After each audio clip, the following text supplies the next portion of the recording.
Assalamualaikum warahmatullahi wabarakatuh. Nama saya Yasmin Ardilian Mara, NIM 921421187 dari kelas G Akuntansi.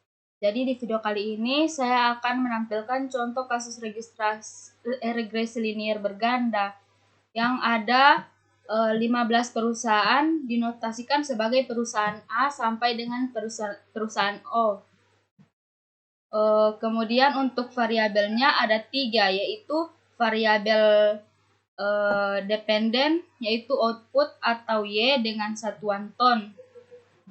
Kedua itu ada variabel independen tenaga kerja atau K dengan satuan hours.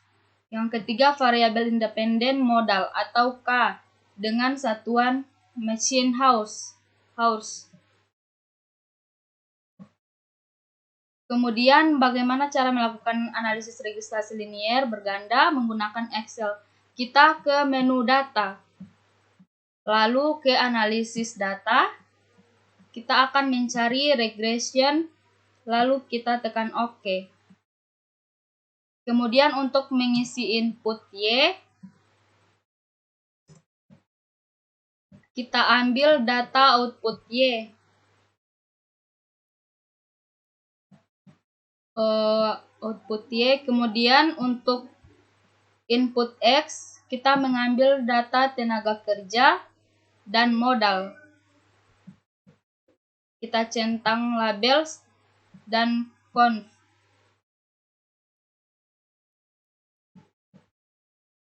Oke, lalu tekan OK.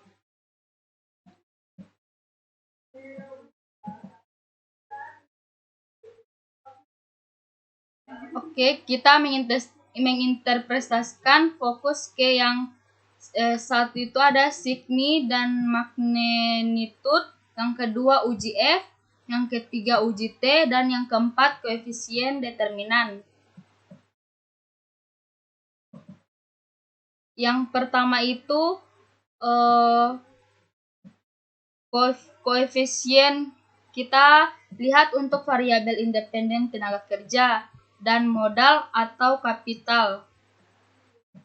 Di sini sama-sama positif, 0,403 dikali 0,85.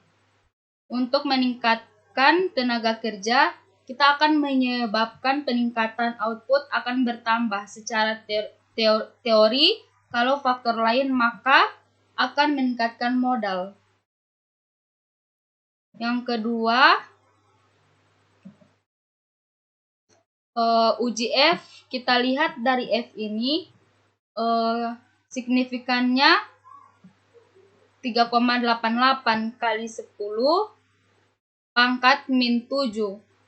Hasilnya adalah 0,000011, juga mendekati 0,0003886 saja. HP-nya ini sebenarnya sangat jauh, lihat 3%. Artinya ini telah di bawah 5%. Dengan demikian, kalau di bawah 5%, artinya secara serempak untuk tenaga kerja dan modal berpengaruh, memiliki pengaruh yang nyata terhadap outputnya. Tenaga kerja dan modal secara bersama-sama ini memiliki pengaruh yang nyata, yang kemudian kita lihat dari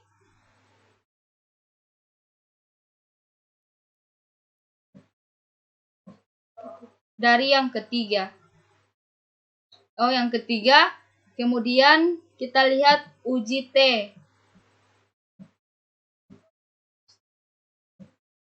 Hasilnya pada P, value tenaga kerja. Tenaga kerja di sini 0,000263. Ini artinya lebih kecil dari 5%.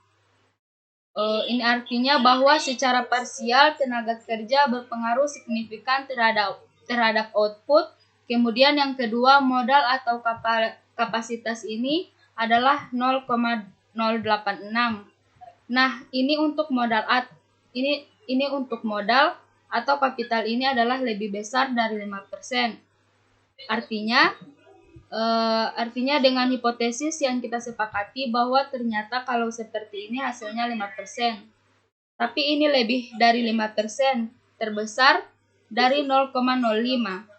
Artinya bahwa secara parsial modal tidak berpengaruh nyata atau tidak signifikan pengaruhnya terhadap output, jadi itu interprestasinya.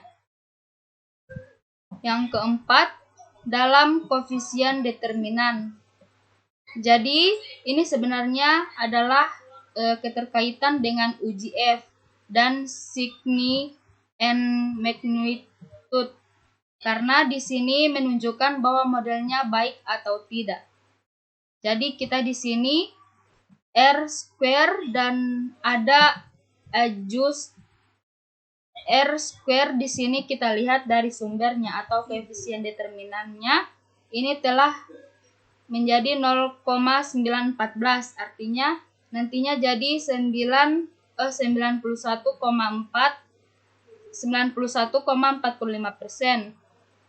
Kalau nantinya variasi tenaga kerja dan modal ini menentukan variasi dari output sebanyak 91,45%.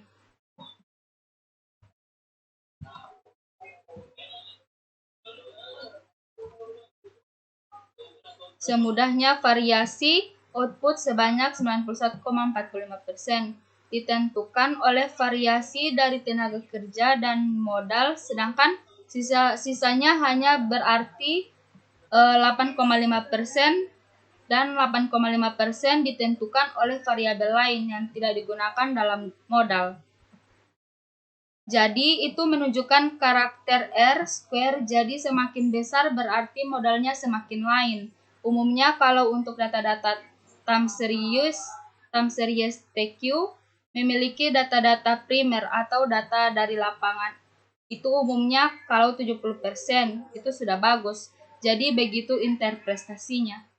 Oke, sekian dari saya. Wabillahi taufiq wal hidayah. Wassalamualaikum warahmatullahi wabarakatuh.